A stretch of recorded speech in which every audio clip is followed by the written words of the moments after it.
రాయలసీమ యూనివర్సిటీలో జూన్ 4న ఉదయం 8 గంటలకు ప్రక్రియ ప్రారంభమవుతున్నట్లు జిల్లా ఎన్నికల అధికారి జిల్లా కలెక్టర్ డాక్టర్ జి సృజన పేర్కొన్నారు. ఈ మేరకు జిల్లా కలెక్టర్ కార్యాలయంలో కలెక్టర్ ఛాంబర్లో ఏర్పాటు చేసిన విలేకరుల సమావేశంలో ఆమె వివరాలు వెల్లడించారు.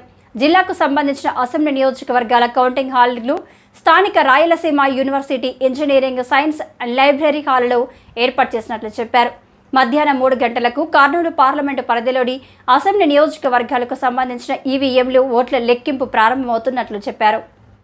అప్పటి నుంచే ఫలితాలు ప్రకటిస్తామని అన్నారు. సాయంత్రం 5:30 తర్వాత పాణ్యం నియోజకవర్గం ఓట్ల లెక్కింపు చేపడతామని అన్నారు. ఇంజనీరింగ్ బ్లాక్లో ఎమ్మిగనూరు, పాణ్యం, కోడుమూరు, ఆలూరు అసెంబ్లీ నియోజకవర్గాలు కౌంటింగ్ హాల్లు, సైన్స్ బ్లాక్లో కర్నూలు, ఆదోని కౌంటింగ్ హాల్లు, లైబ్రరీ బ్లాక్లో మంత్రాలయం, పత్తికొండ నియోజకవర్గాలు హాల్లు ఏర్పాటు చేసినట్లు పేర్కొన్నారు. అలాగే కర్నూలు పార్లమెంటుకు సంబంధించిన పోస్టల్ బ్యాలెట్ ఓట్ల లెక్కింపు సైన్స్ బ్లాక్లో జరుగుతుందన్నారు.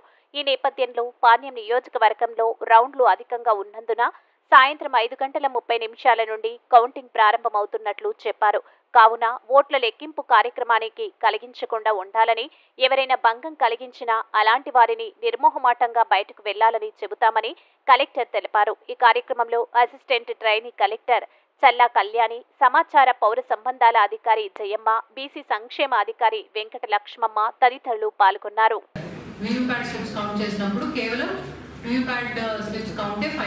అప్పుడు కంట్రోల్ యూనిట్ ఈవీఎం మెషిన్ లోని నంబర్స్ మేము తీసుకోవాల్సిన అవసరం లేదు.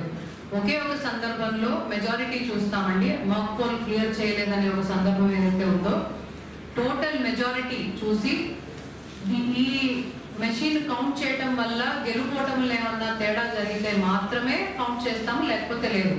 ఫర్ ఎగ్జాంపుల్ ఒక 1000 ఓట్లు ఉండే మెషిన్ పక్కన పెట్టాం, మాక్ పోల్ క్లియర్ చేయలేదని, ఆ పార్టీకే ఈవీఎం కౌంటింగ్ అంతా అయిపోయింది.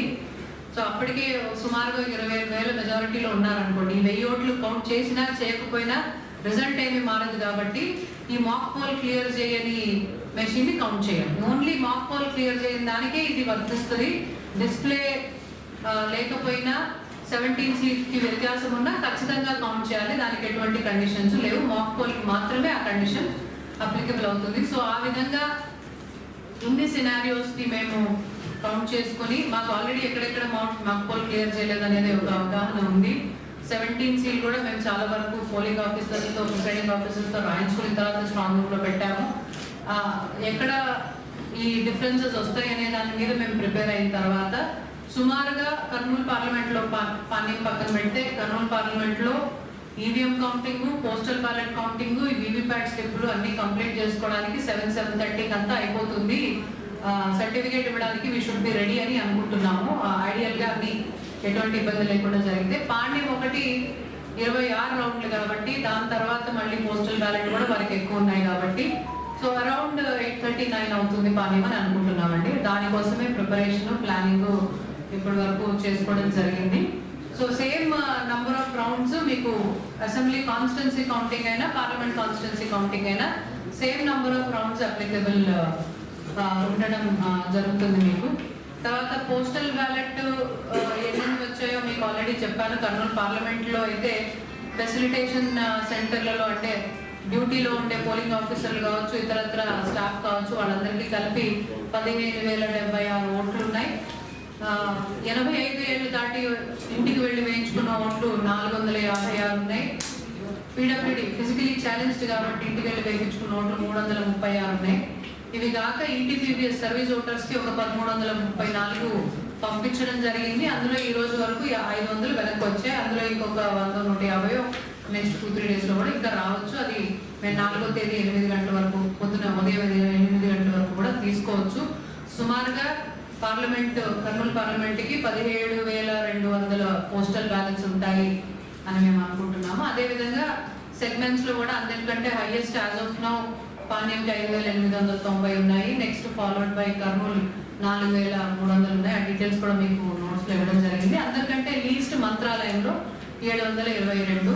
మేము ఈవీఎం కౌంటింగ్ కానీ పోస్టల్ బ్యాలెట్ కౌంటింగ్ కానీ రిజల్ట్ ఇవ్వడం కానీ ముందు మంత్రాలయంకి అయిపోతుంది. బికాస్ రిలేటివ్లీ మిగిలిన వాళ్ళందరితో కంపేర్ చేస్తే రౌండ్స్ కానీ పోస్టల్ బ్యాలెట్ కానీ వారికి తక్కువ కాబట్టి Mantralayam will be for one of the first constituencies and Panem will be one of the last constituencies. అదే కర్నూలు పార్లమెంట్లో అయితే Alur also will be one of the last constituencies. తర్వాత స్టాఫ్ విషయానికి వస్తే అండి, కౌంటింగ్ సూపర్వైజర్లు ఈవీఎం కౌంటింగ్ అయితే ఒక కౌంటింగ్ సూపర్వైజరు, ఒక కౌంటింగ్ అసిస్టెంట్, ఒక మైక్రో అబ్జర్వర్, ముగ్గురు ఉంటారండి టేబుల్ మీద. అదే పోస్టల్ బ్యాలెట్ కౌంటింగ్ అయితే ఒక కౌంటింగ్ సూపర్వైజరు, 2 కౌంటింగ్ అసిస్టెంట్లు, ఒక మైక్రో అబ్జర్వర్, 4 ఉంటారు టేబుల్ దగ్గర.